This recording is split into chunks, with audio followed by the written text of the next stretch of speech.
Et salut à tous les amis, c'est Amnez. Aujourd'hui on se retrouve pour une nouvelle vidéo. Donc je vous avais promis une vidéo sur une nouvelle espèce, mais malheureusement elle prend son temps à déménager. Du coup on fera cette vidéo une prochaine fois. De ce fait, je vous fais une petite vidéo aujourd'hui sur ma Camponotus pilicornis, donc qui a eu, ça y est, sa première ouvrière. Après un bon moment toute seule, elle a enfin décidé de nous sortir sa première ouvrière. Et pas des moindres, parce qu'elle est juste magnifique. Donc comme vous voyez, j'ai du coup la première ouvrière qui est juste en dessous de la reine, avec ses magnifiques couleurs. On la verra d'un peu plus près après. Et on a encore un cocon qui est arrivé franchement pas longtemps après la naissance de cette ouvrière. Et elle m'aurait fait bien sûr une belle petite grappe d'œuf. Et ça, ça promet, hein. Enfin, ça promet. En gros, je suis content parce que ça fait bien pas mal de mois que je l'ai et que ça évoluait pas. Peut-être pas assez de chaleur, je sais pas. Parce qu'en fait, c'est une espèce qui nous vient de chez Ant House. Donc, logiquement, c'est une pilicornis espagnole. Donc, il faut quand même pas mal de chaleur. Donc, comme j'avais que 25 degrés en sortie de diapause, c'est peut-être ça qui a fait qu'elle n'arrivait pas à évoluer. Mais du coup, là, ça se passe nickel. Elle a enfin décidé de nous faire ses premières ouvrières, de bien pondre. On peut voir, elle a fait pas mal d'œufs. Et bien sûr, la deuxième ouvrière qui a pas tardé à arriver. Donc après, c'est une espèce qui est quand même assez longue, hein. Franchement, ça se développe très doucement. Donc c'est un peu normal que ça a mis autant de temps. Mais bon, après, on va voir comment que ça va continuer à évoluer, hein. En tout cas, la fondation, elle a enfin sa première ouvrière. Du coup, ça devrait partir plus vite maintenant. Donc on verra bien ça. Sinon, c'est une très très belle espèce, hein. Comme vous voyez, la reine est magnifique. L'ouvrière, pareil, hein.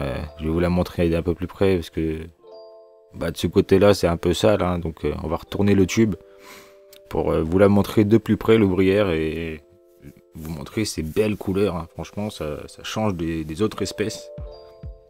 Et la reine se différencie aussi beaucoup. Du coup, la voici de l'autre côté. Donc, on voit déjà la reine en premier plan, hein, avec sa belle tête noire brillant.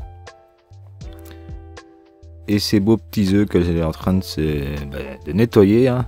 Elle est en train de les léchouiller, comme on peut voir, c'est toujours mignon de voir une maman s'occuper de ses bébés.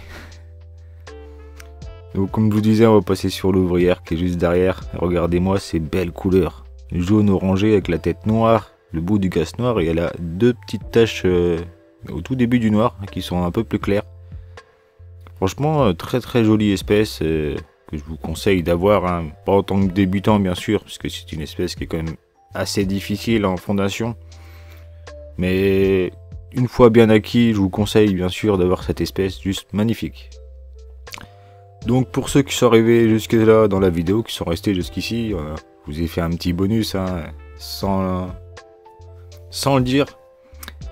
On va voir aujourd'hui aussi ma Crématogaster SP de Thaïlande.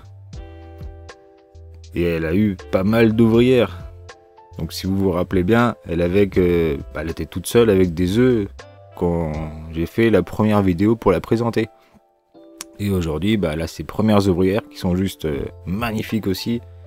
Ça change des Scutellaris. On peut voir une ouvrière avec le gaz un peu vers le haut. On dirait qu'elle est apeurée, c'est bizarre. C'est marrant en même temps. En tout cas, voilà.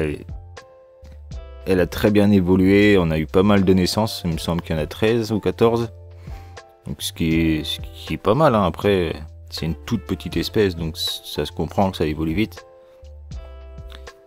Sinon, là, j'ai voulu les déménager, mais pareil, elles ont pas voulu déménager, celle-ci. Comme l'autre espèce que je devais vous présenter. Mais bon, après, si elles veulent pas déménager, c'est qu'il y en a raison, hein. Peut-être que la réserve est vide, mais il y a encore quand même le coton qui est un peu humide. Alors est-ce que c'est à cause de ça ou est-ce qu'elles n'ont pas besoin d'humidité, hein, comme les Scutellaris. Donc ça, j'essaierai de les redéménager quand ce sera vraiment bien sec, voir si c'est vraiment ça. Et pour l'instant, voilà, ils sont encore en tube plastique, donc on n'aura pas des meilleures images possibles, mais on peut voir déjà la couleur des ouvrières, qui est vraiment pas mal, hein, avec leur gaz vraiment bien pointu. Là, on dirait vraiment un petit cœur. C'est vraiment très joli. On a même des petites ouvrières qui viennent juste de naître. Je vais vous les montrer de plus près. Regardez-moi comment elles sont bien claires, bien jaunes. C'est juste magnifique, hein. On peut pas les rater, celles-ci. Et la Gine qui est toujours là, qui n'a pas changé de couleur, bien sûr, normal.